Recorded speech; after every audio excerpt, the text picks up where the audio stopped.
HighBridge, a division of Recorded Books, presents The Plain Old Man by Charlotte MacLeod, read by Andi, Arndt. The Sorcerer, an original comic opera.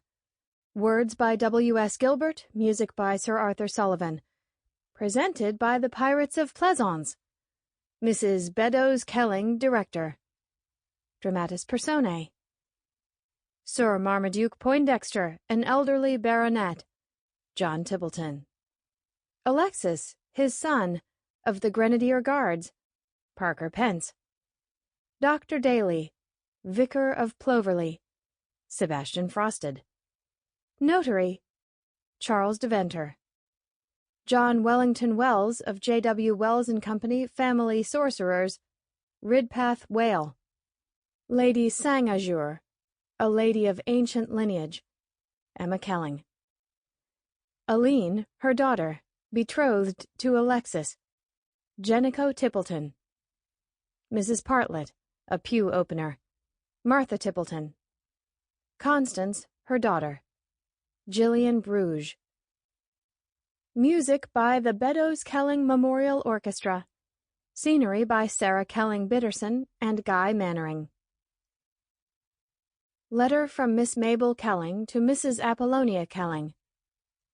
Dear Appy, I presume you expect to be thanked for the gift which I have not yet been able to identify. Never let it be said that I am remiss in my social duties. Speaking of which, you had better not plan on staying with me overnight when you come to attend Emma's latest venture into amateur theatricals. You know she will be miffed if you don't allow her to play Lady of the Manor off stage as well as on, though I'm not sure where she's going to park you if Sarah's still there. It looks to me as if she'll be around a good deal longer than Emma expects. Sarah claims that new husband of hers is off on another of his so-called business trips. Surely even you can read between the lines. Anyway, they are up to their eyeballs over there with the play, or comic opera, as I believe those Gilbert and Sullivan things are properly called.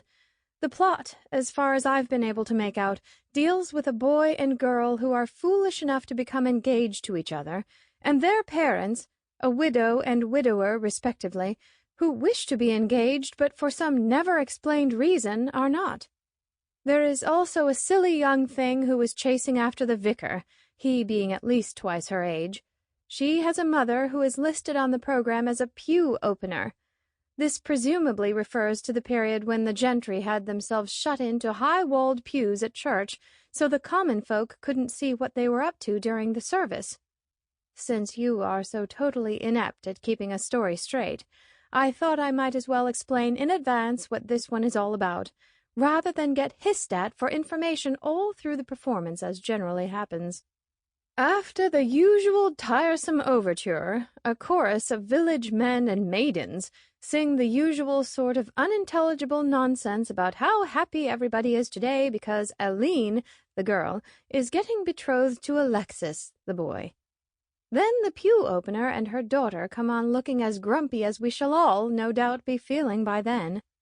The daughter, Constance, tells her mother, Mrs. Partlet, that she is in love with the vicar, who doesn't care for her. Needless to say, the vicar then appears, declaiming that the girls aren't chasing him any more now that he's old and fat, instead of young and handsome. The mother tries her hand at matchmaking and fails, naturally, this being only the beginning of the show. They go away, no doubt to everyone's relief. The boy, Alexis, and his father, Sir Marmaduke, come on and are congratulated by the vicar, Dr. Daly, for quite some time. You know how ministers run on. These three go away, and on comes Aline with the rest of the girls. She sings a song about marriage, having its disadvantages as well as its alleged advantages, as if one had to be told. Then the mother, Lady Sang-Azure, and prospective father-in-law, Sir Marmaduke, enter, and they all sing a lot of gibberish about one thing and another. At last the lawyer appears with the bridal contract. Instead of reading out the terms in a sane and sensible manner, the young people go ahead and append their signatures to the unread document, while the chorus stands around loudly applauding this totally rash and senseless act. Eventually, they all leave the stage except Alexis and Aline. Alexis expounds some ridiculous theory that everybody ought to marry everybody else without distinction of rank. Aline, like a besotted little ninny, agrees with him. He then tells her he has resolved on obtaining a potion which will make all those villagers who have shown a reluctance toward lawful wedlock, though no doubt sufficient forwardness in other directions, fall in love with one another. Aline protests, but of course he doesn't listen. Men never do. And they go off to one J. Wellington Wells, a sorcerer, hence, I assume, the name of the production, to get the potion. He subjects them to a lot of mumbo-jumbo, no doubt as an excuse to jack up the price, then sells them the potion, which he puts into a large teapot Alexis has brought with him. Alexis, mind you, being the son of a baronet, Sir Marmaduke. Can you picture a baronet's son carrying a large teapot, unwrapped, through the streets of London? Perhaps this is meant to add a touch of humor. In any event, they take the pot to a tea party, which Sir Marmaduke, the baronet, is giving to celebrate the betrothal. Too cheap or too broke to buy champagne, I suppose. They always are, aren't they? Alexis, who appears to have no moral principles whatsoever, he being the hero, you will recall, tricks the vicar into making tea in the aforementioned teapot, and gets everybody to drink some except himself, Aline, and the sorcerer, who has somehow wangled an invitation to the affair. At this point, mercifully, we have an intermission. I expect the Girl Scouts will be peddling pink lemonade and cookies as usual. Having developed acidosis in support of whatever good cause Emma happens to be supporting at the moment, after that fire engine business I quit trying to keep track. We go back to our seats, if we can find them, and watch everybody wake up and fall in love. First, the members of the chorus conduct a sort of mass wooing. Then Constance, the pew-opener's daughter, as you've most likely forgotten by now, enters arm in arm with the lawyer, moaning that she has suddenly lost her feeling for the vicar, which wasn't getting her anywhere anyway, and fallen madly in love with this plain old man, as she describes him, and as he will certainly be, since I understand Emma's old flame Charlie Deventer is to play the role, assuming he can shake off his booze-induced gout in time. Moving on, less rapidly than one might wish, Constance, see above, bewails her plight at quite unreasonable length with Alexis, Aline, and the chorus all getting into the act. Eventually, Alexis and Aline are left alone. Alexis starts nagging at Aline to drink the potion also, and thus become his willing slave for life. You will notice that he never offers to drink it and become her willing slave, 3 exclamation marks. During the ensuing quarrel, Sir Marmaduke comes along engaged to the pew-opener, Mrs. Partlet. Lady Sangazur, who will of course be played to the hilt and then some by Emma herself, falls in love with Mr. Wells, the sorcerer, who rejects her, he being the only one so far who's shown a lick of sense despite his odd profession. Then Aline drinks the potion, not in front of Alexis, which would have been at least plausible, but just in time to meet Dr. Daly, the vicar, who is wandering along playing a flageolet, a penny whistle in plainer terms, and complaining that everybody is now engaged to somebody and nobody is left to marry him. At that point he comes face to face with Aline and they fall in love. Well, of course, Alexis is furious at being jilted even though he's brought it upon himself, and goes whining off to Mr. Wells to undo the spell. It turns out that the only way this can be done is for either Alexis or Wells to die. If you can make sense of that, you will show greater acumen than I've ever found cause to credit you with. Anyway, Wells gets thumbs down from the assemblage and disappears through the trapdoor, assuming it's in working order this time. At last, all the couples switch around and get suitably mated, another comic touch, one assumes, and sing something about strawberry jam and rollicking buns. All this is supposed to add up to a highly diverting evening. I shall take my knitting with me. Yours affectionately, Mabel. Chapter 1. He's ugly and absurdly dressed, and 67 nearly. He's everything that I detest, yet if the truth must be confessed, I love him very dearly. Sarah Kelling, who was now in fact Sarah Bitterson, but had found one didn't get out of being a Kelling through a mere nuptial technicality, sang because she was happy. Sloshing bucketfuls of paint on yards and yards of canvas was glorious work. This was going to be a shrubbery in front of which the vicar would pour his pretty stiff jorum of tea. Sarah decided she'd try her hand at a prunus glandulosa as soon as she'd finished the Lagerstromia indica. She was using one of Aunt Emma's seed catalogues for a reference, and it was having the usual heady effect. The glorious difference here, though, was that a scene painter could make her shrubs bloom as grandly as the ones in the photographs, while a gardener seldom could. "You very plain old man, I love you dearly." Had her husband Max been around, he could have deduced that the Pirates of Penzance were doing the Sorcerer this year.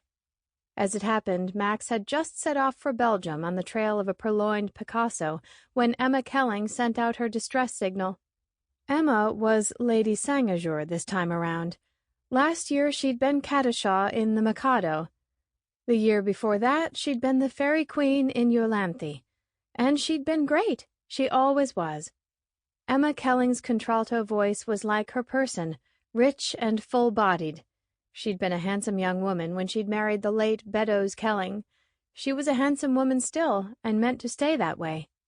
"I tell myself," she observed to Sarah, "you're not getting older, you're merely getting blonder. Is my bustle on straight?" Emma rather went in for innovative costuming. She'd played Little Buttercup in a midi blouse and black sateen gym bloomers. She'd played Lady Jane in a batik tutu and the Duchess of Plaza Toro in a court train 8 yards long that had created no end of problems among the chorus, but she'd never sung Lady Sangajour in a bustle before, and felt it was high time she did. Sarah couldn't have agreed more. "It's superb. That huge purple bunch over your behind will strike the perfect balance beside Sir Marmaduke's paunch." Emma had never quite lost her schoolgirl giggle. "Jack Tippleton has put on more than a bit over the winter, hasn't he? For goodness sake, don't let on you've noticed, or he'll stalk off in a huff, and then where shall we be?" "Right where we are now. Surely you don't believe for 1 second that Jack would give up a chance to swank around in a velvet coat on stage and show off his profile?" As far as Sarah knew, John Armitage Tippleton had spent his entire 60 years, and then some, standing around looking handsome. If he hadn't been cursed with money and position, he might have become a movie star. However, on those relatively few occasions when Sarah had seen him, he'd never appeared other than totally satisfied with being John Armitage Tippleton. Sarah wasn't so sure about Martha Tippleton. This was the first time she'd been involved with Aunt Emma's coterie on a level where she could get to know them as individuals instead of just hands holding cocktail glasses or teacups at Emma's innumerable parties. Jack's wife was cast this time as Dame Partlet. Sarah wondered how long Martha had been playing that role. "She will tend him, nurse him, mend him, air his linen, dry his tears." And while Martha was doing all those useful tasks, Jack would be off in a corner with the sweet young thing who was playing Dame Partlet's daughter Constance, making a horse's necktie of himself. Max wouldn't have said necktie. Sarah began painting little pink hearts on her bush in place of blossoms. "What a charming touch, dear," said Emma. "Absolutely right for the betrothal scene. You might do them a weensy bit larger so the people in the back rows will be able to see their hearts. We do manage to fill the hall as a rule." She didn't have to tell Sarah that. To begin with, most of the Kelling clan always showed up, counting the sisters and the cousins whom they numbered by the dozens, not to mention the brothers and the uncles and the aunts. They made a fair-sized crowd in themselves. Sarah herself had been coming to see the pirates ever since she could remember. walking over to North Station with her parents to catch the train for Pleasance, and be picked up at the station by some relative or other, or riding in Great-Uncle Frederick's Marmon. Kellings never parted with their cars until they absolutely had to, and often not then. With Cousin Dolph sweating at the wheel and Great-Aunt Matilda doing the driving from the back seat. Later, she'd gone in the Studebaker, alone in the back seat, while Aunt Caroline rode up front with Alexander. Year before last, she'd come by herself, a widow with a broken arm. Last year had been the best. Max had driven her out in his elegant car, singing excerpts from the Mikado all the way. He'd made an unconvincing yum-yum, but his titwillow had been magnificent. Sarah hoped desperately that Max would make it back with the Picasso in time for the performance. Only 3 days to go, and the scenery not even finished. This was an unheard-of situation. Normally, Aunt Emma would have everything ready to roll by now. However, the production had been visited by a string of calamities. A week ago, the barn in which the Pirates had been storing their scenery for eons past had been struck by lightning and burned to the ground. Then Henry Hoyst, who'd painted most of the flats in years gone by, had begun complaining that he was too old to climb ladders anymore, and proved it by falling and spraining his thumb with half the windows in Sir Marmaduke's mansion yet to go. And Emma had called Max's departure for Belgium an act of providence, and demanded that Sarah come at once to finish the mansion and do the landscaping. Sarah had meant to spend the time landscaping her own mansion, or at least going out to ponder yet a while on what, if anything, could be done with the white elephant she'd fallen heir to at Ireson's Landing. Since she loved Aunt Emma dearly, however, she'd borrowed a pair of overalls from Cousin Brooks and hastened to oblige. This time she'd driven herself so that she'd have a means of getting back to Boston in a hurry if Max came home and wanted her there, or if the atmosphere at Aunt Emma's became too fraught, as it sometimes did at rehearsal time. The Pirates' actual performances were always held in a rented auditorium. However, it was in Emma Kelling's late robber baron mansion with its 60-foot drawing room that preparations went on, sometimes for months, until the costumes were fitted, the props collected, and the cast rehearsed. The orchestra was never a problem to Mrs. Kelling. Beddoes Kelling had formed his own years and years ago, so that he'd have an excuse to go on playing the tuba after graduation forced him out of the Harvard band. After his untimely and still much lamented death, Emma had kept the group together as darling Bed would have wanted her to. They weren't a highbrow lot. They were none of them all that fussy for Brahms and Debussy, but liked best to play Strauss and Lehar for waltz evenings, or to tootle all the airs from that infernal nonsense Pinafore, or Ruddigore, or the Yeoman of the Guard, or, needless to add, the Sorcerer.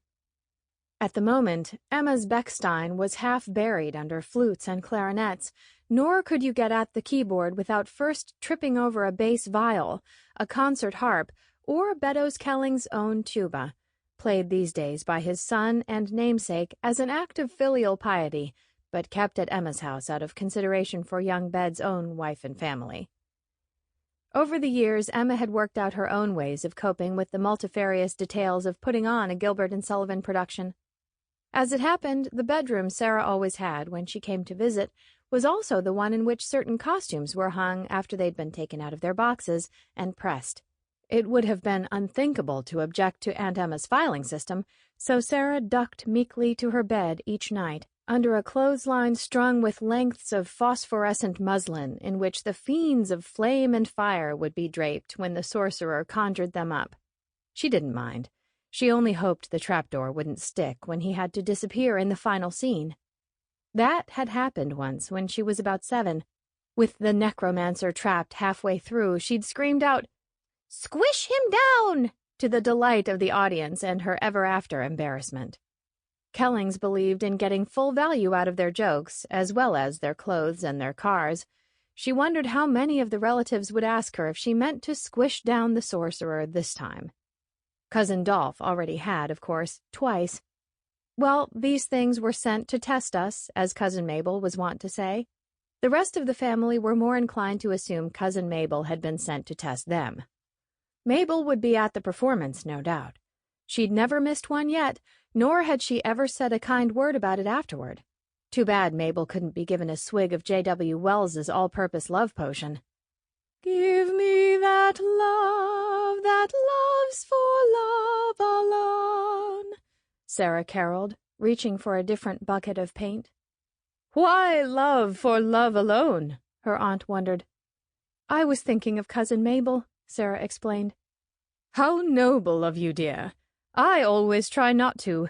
Oh, glory be, here comes Charlie. And Jillian's nowhere in sight after she'd promised faithfully to be here on the dot of 4.